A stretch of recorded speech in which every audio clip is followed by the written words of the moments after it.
Welcome to Muddy River News this week. I'm Bob Gough. Jeff Mays had a long and distinguished career in public service, and he's my guest today. Welcome. Great to be here with you again. And you are not retiring. Let's get that right out there. You're just taking a step back, but you're still going to do something in the not-too-distant future. Yeah, and I don't know what that'll be. I mean, when I left the round table, I wasn't expecting a call from Governor Rauner. When I left the chamber, I wasn't expecting a call from the round table. And you know, so that's just the way my life has happened. And there's been a guiding hand in it, I'm sure, and I'm appreciative for that. When you went to work for the city following your tour of duty with the state as the director of Department of Employment Security under Governor Rauner, you got the call from then Mayor Kyle Moore to just kind of step into the breach there. How has that service turned out? Because you also went from one administration to another. How's that been? You know, it's been it has been awesome. You know, number one, working with Kyle, he was more of the strategic.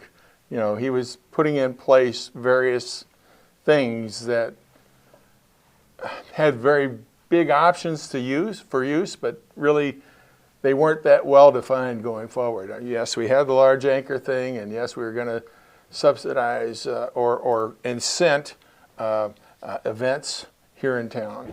But how we use the remainder of those funds was pretty much undefined.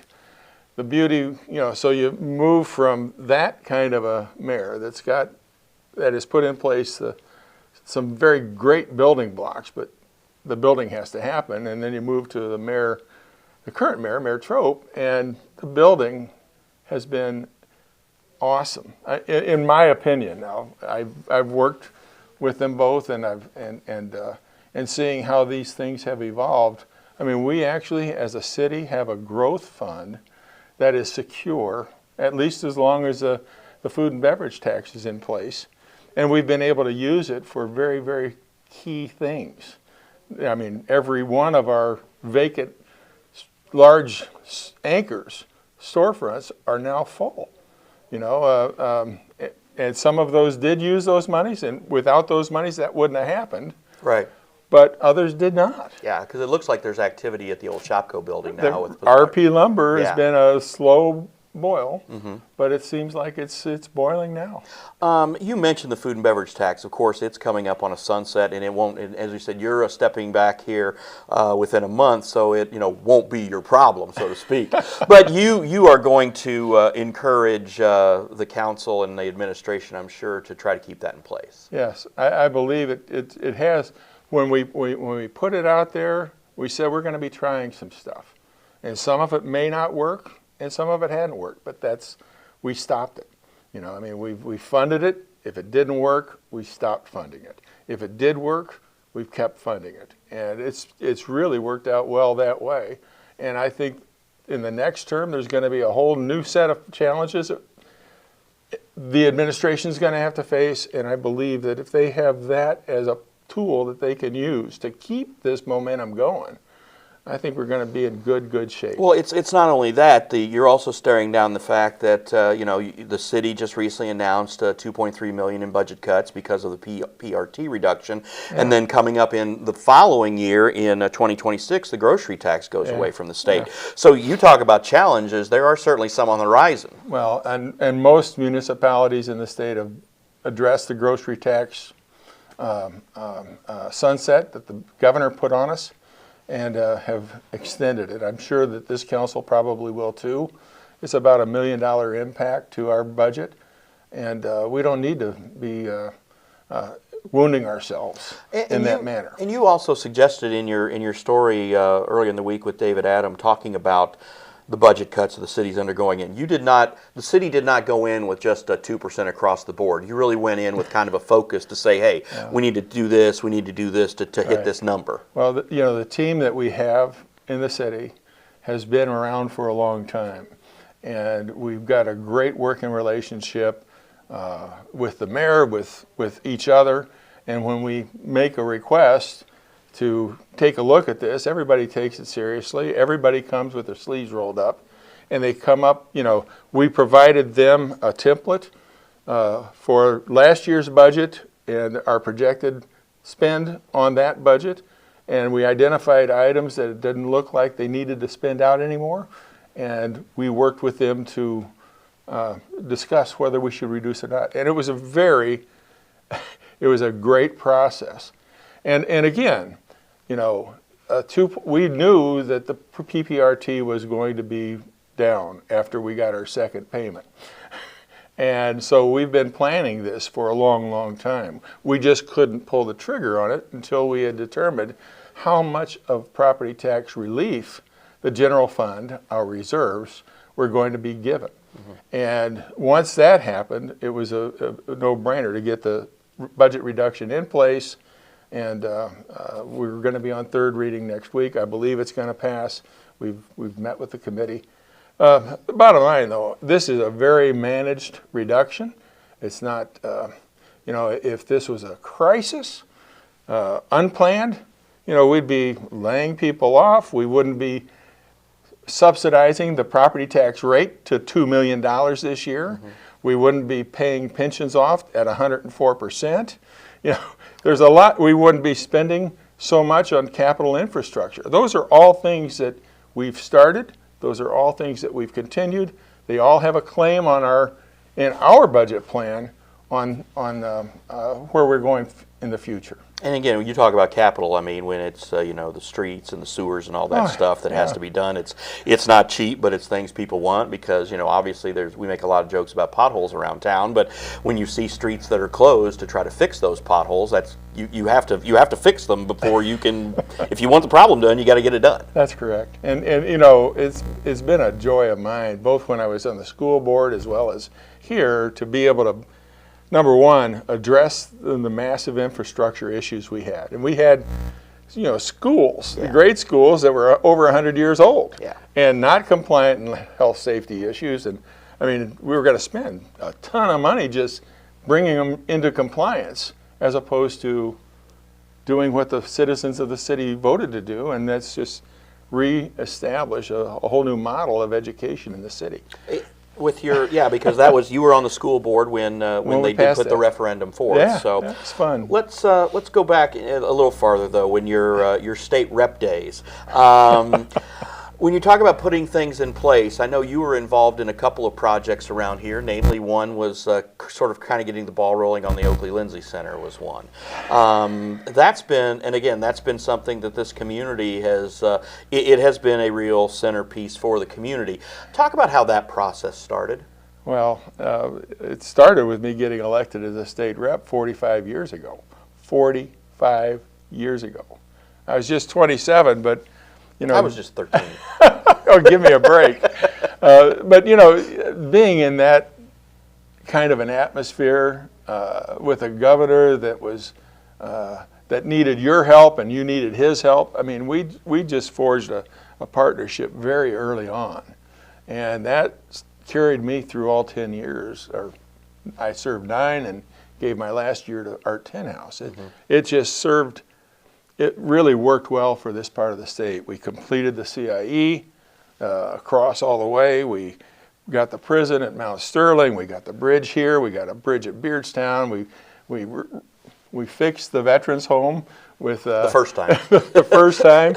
I mean, it was a major capital infrastructure program that we put in place for this whole region over that 9-year span. And again, those that followed me built on that. They did even better than I did, and that's the way it was supposed to be, right? Well, yeah, but you talk about that in your time in Springfield, of course, with you had a Republican governor.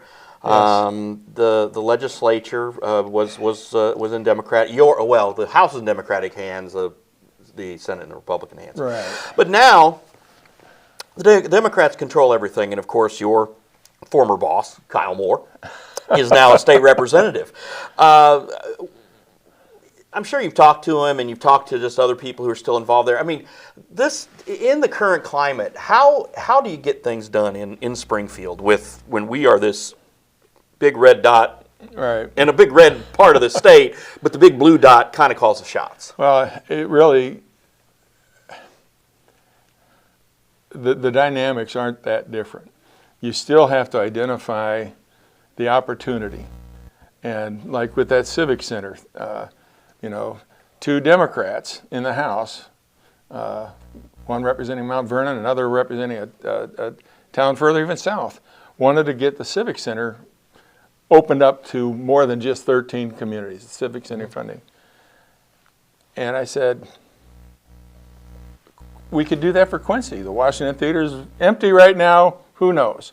So I went to those 2 guys, and the speaker wanted to make it a bipartisan. Everybody wants it to be bipartisan if it can be, even if it doesn't have to be. Sure. They don't want to have to run it down your throat.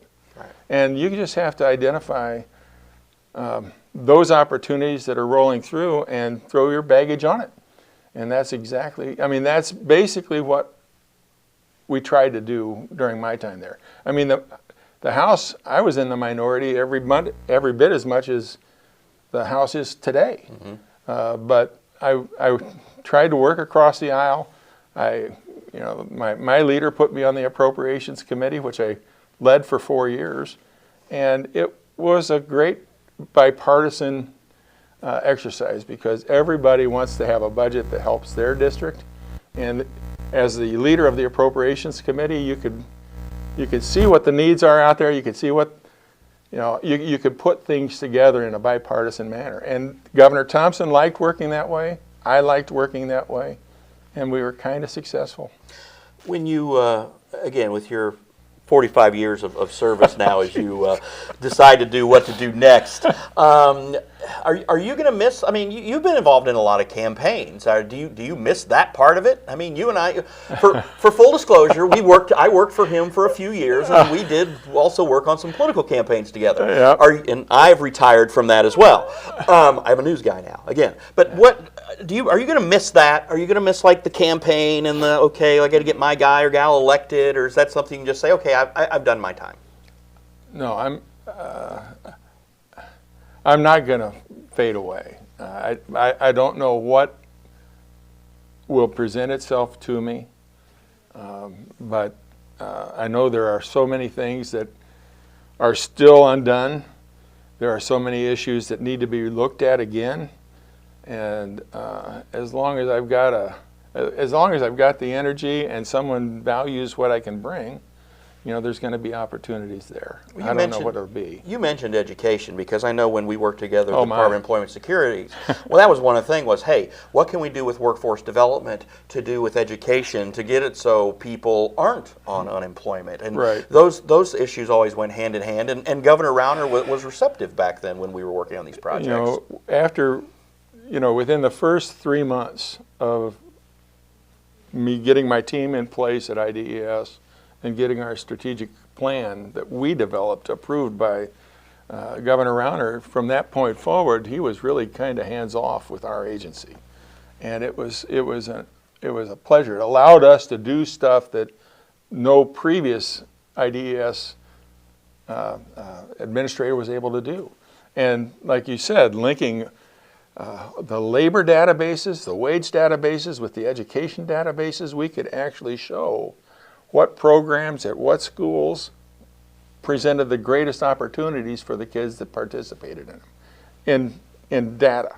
Yeah. And we were the first in the country to do that. We then branched out to some neighboring states, and we formed a data cooperative with all of them. And it is now one of the most sought after data tools that for both the U.S. government and the state governments to identify program success. It was very important, because what we were trying to do was basically look at young people who who really didn't know what they wanted to do, or they thought they knew what they wanted to do, to say and go which school would be best for them, or if not a school, which program would be best for them. And we put all that data online for them to examine. Well, and the beauty of the team that we had there was, number one, we had a lot of folks that had been frustrated, felt that they had been put in this place and don't get beyond that. And we kind of opened that up. And then we had, don't get a big head on this, but we had a person that could make it, that could be, that could make it real to the public. This is how this works for you. This isn't just some bureaucrat trying to do something snazzy. This is how this helps.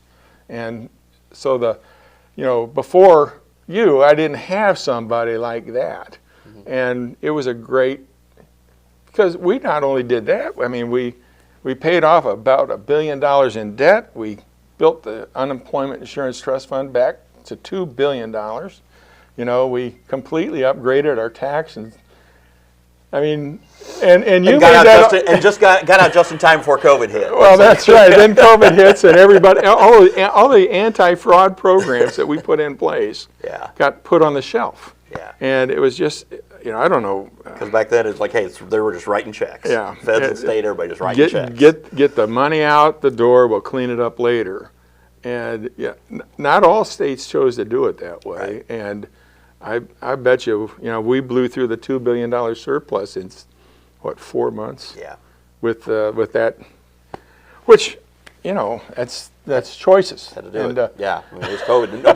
Nobody knew what they were doing because we just didn't know how to handle this thing. But hopefully we've learned. So, well, again, thank you for your time. Thank you for your service. And as always, give me a holler. We'll get coffee and we'll talk about what you want to do next. Well, can I just say, I've had the trust of the people here in this part of the state over a long, long, long period of time. And I've done my best to keep it and to cherish it. And I can say right now, thank you, because it's been a great ride. And whatever comes next, I'm open to. And we'll be glad to talk to you about it. Jeff Bays, thank you very much. Thank you a lot, Bob. That's all the time we have for now. I'm Bob Gough. We'll talk to you next week.